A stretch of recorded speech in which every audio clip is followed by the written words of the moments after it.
Assalamualaikum warahmatullahi wabarakatuh.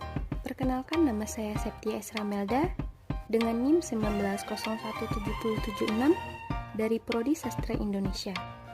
Video ini diajukan untuk memenuhi tugas mata kuliah Sejarah Sastra Indonesia. Dosen pengampu Dr. Yeni Hayati, SSM Home. Selamat menyaksikan, semoga bermanfaat.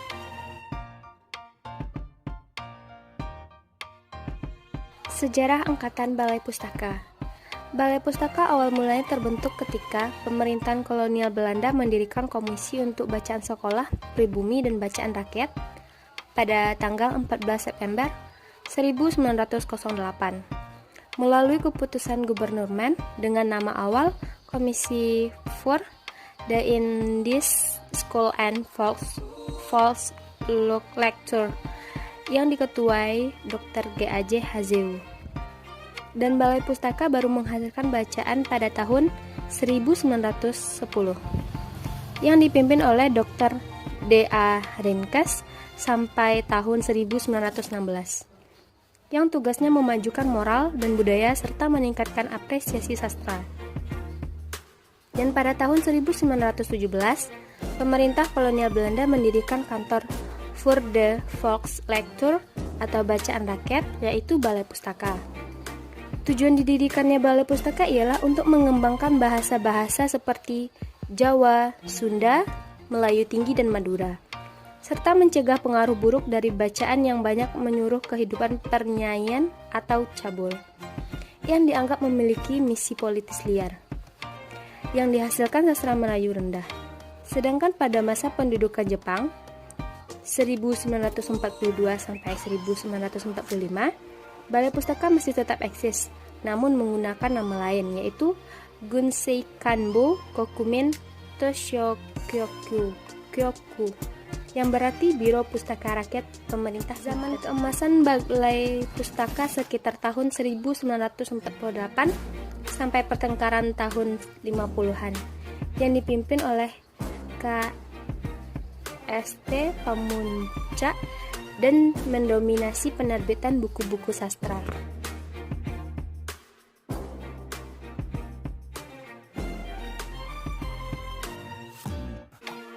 Karakteristik karya sastra Angkatan Balai Pustaka.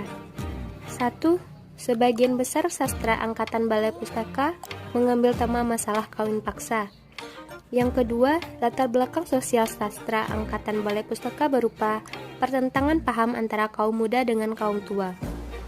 Kita bisa mengambil contoh novel Salah Asuhan, Si Cebol Rindukan Bulan, yang memiliki kecenderungan simpati kepada yang lama, bahwa yang baru tidak semuanya membawa kebaikan. Yang ketiga, unsur nasionalitas pada sastra Angkatan Balai Pustaka belum jelas. Pelaku-pelaku novel Angkatan Balai Pustaka masih mencerminkan kehidupan tokoh-tokoh yang berasal dari daerah-daerah. Yang keempat, peristiwa yang diceritakan sesuai dengan realitas kehidupan masyarakat. Yang kelima, analisis psikologis pelakunya belum dilukiskan secara mendalam. Yang keenam, genre sastra Balai Pustaka berbentuk novel, sedangkan puisinya masih berupa pantun dan syair.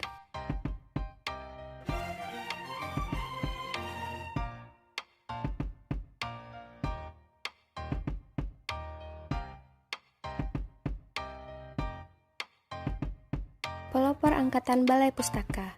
Yang pertama yaitu Merari Siregar, lahir pada tanggal 13 Juni 1896 di Siporok, Tapanuli Selatan, Sumatera Utara. Semasa kecil, Merari Siregar berada di Siporok. Oleh karena itu, sikap, perbuatan, dan jiwa Merari Siregar sangat dipengaruhi oleh kehidupan masyarakat Siporok. Ia menjumpai kepincangan-kepincangan, khususnya mengenai adat.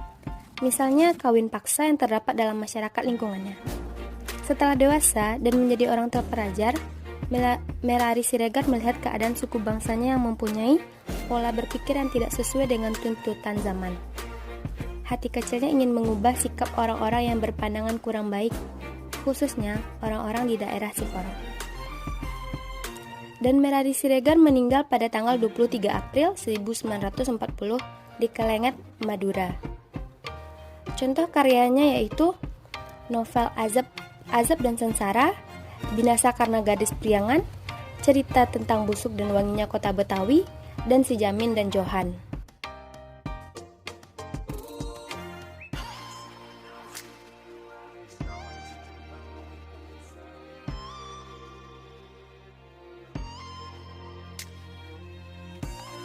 Yang kedua yaitu Muhammad Qasim.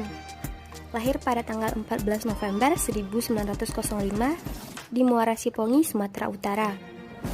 Ia adalah seorang guru sekolah dasar dan penulis yang telah menerbitkan beberapa buku.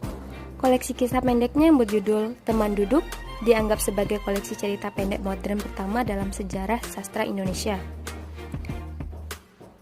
Dan ia meninggal pada tanggal 2 Januari 1968 di Jakarta pada umur 62 tahun.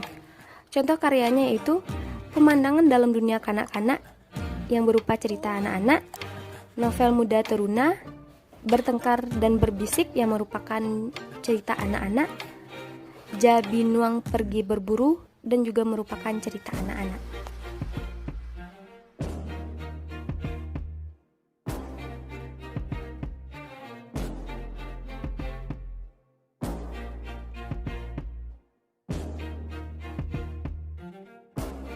Yang ketiga yaitu Nursultan Iskandar. Lahir pada tanggal 3 November 1893 di Sungai Batang, Sumatera Barat. Setelah Nursultan Iskandar menamatkan sekolah rakyat pada tahun 1909, Nursultan Iskandar bekerja sebagai guru bantu. Pada tahun 1919, ia hijrah ke Jakarta.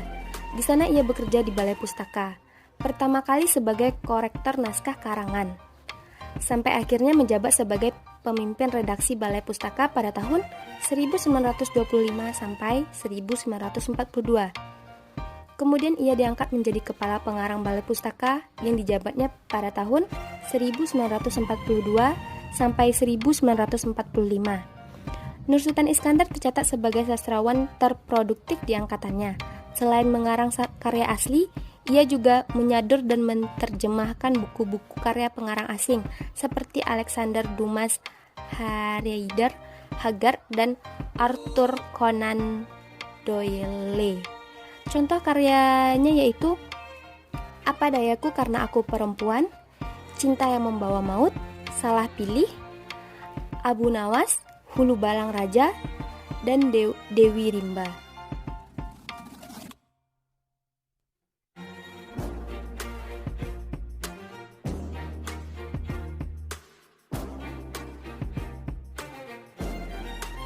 Dan yang terakhir yaitu Abdul Muiz.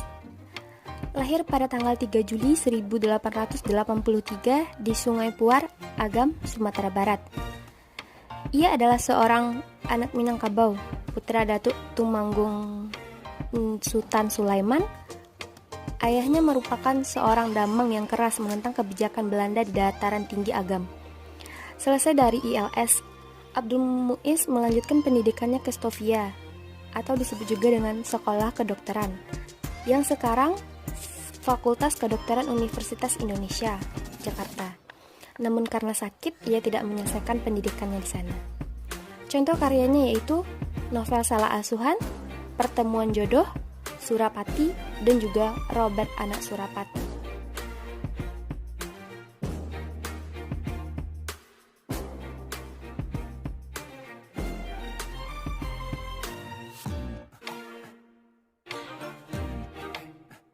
Pengarang Angkatan Balai Pustaka.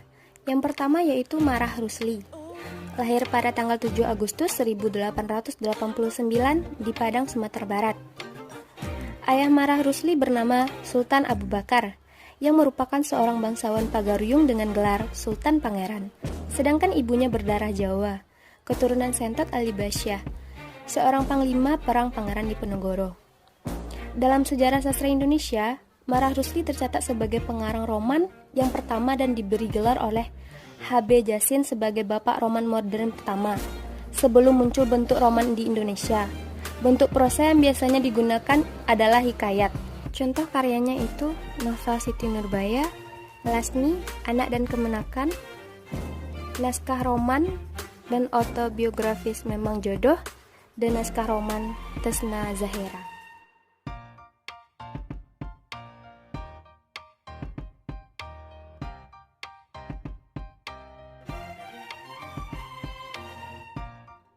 Yang kedua yaitu Tuli Sultan Sati. Tuli Sultan Sati lahir pada tahun 1898 di Bukit Tinggi, Sumatera Barat. Tuli Sultan Sati menempuh pendidikan pertama di Folk School atau disebut juga dengan sekolah rakyat. Kemudian di normal school atau sekolah pendidikan guru, dan terakhir di quick school atau sekolah bantu guru. Dengan bekal pendidikan itu, mula-mula ia bekerja sebagai guru di Fox School, setingkat dengan sekolah rakyat pada tahun 1914 sampai dengan 1917.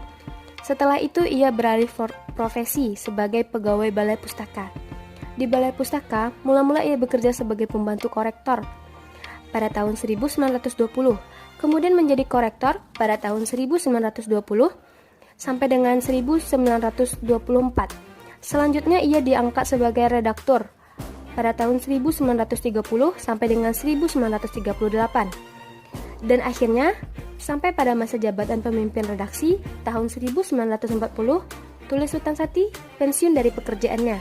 2 tahun setelah pensiun, Tulis Sati meninggal dunia pada tanggal 16 April 1942. Contoh karyanya yaitu Sengsara Membawa Nikmat, Memutuskan Pertalian, Tidak Guna Membalas, dan Cerita Minangkabau Sabainan Alui.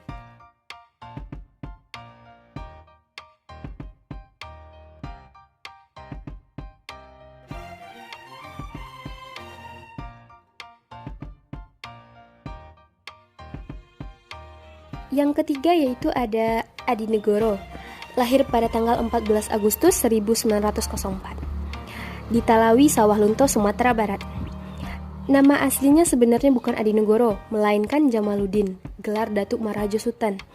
Adinegoro terpaksa memakai nama samaran karena ketika bersekolah di Stovia, ia tidak diperbolehkan menulis. Padahal, pada saat itu keinginannya menulis sangat tinggi.